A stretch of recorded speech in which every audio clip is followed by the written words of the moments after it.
Gun safety legislation? Super hot topic in Washington, D.C. today, not just on Capitol Hill among the lawmakers, which I'm going to tell you about in a second, but also in the White House briefing room. In a 20-minute passionate speech, Oscar-winning actor and Uvalde, Texas native Matthew McConaughey talked about packing up his wife and kids and going back home to Uvalde in the days after the gunman walked into Robb Elementary and killed 19 kids and 2 adults. He got choked up when he was eulogizing several of the kids and talked about the heartbreak in his community. He met with the president and lawmakers from both sides of the aisle and demanded something be done about school safety, mental health care, sensationalized media coverage, and guns. We need background checks.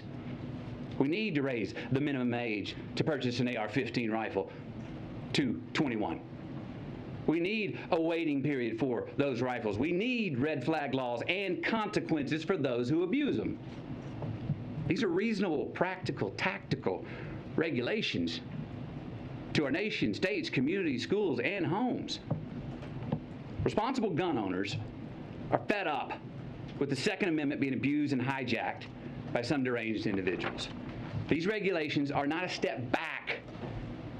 They're a step forward for a civil society and the Second Amendment. Now, will anything happen? I'm going to focus on the potential deal in the Senate because at this point it's bipartisan and has the best chance of passing both chambers. This is the list of things that are currently on the table. Incentivizing states to pass red flag laws, school safety measures, investments in mental health care, and possibly a waiting period for 18 to 20-year-olds before they purchase a semi-automatic weapon. We know these things are off the table. Raising the age to buy an AR-15 from 18 to 21, an assault weapons ban, restrictions on magazines, and universal background checks. The other issue, which could determine how senators vote, the cost of implementation. How much will it cost to implement whatever the bipartisan group of senators agrees to?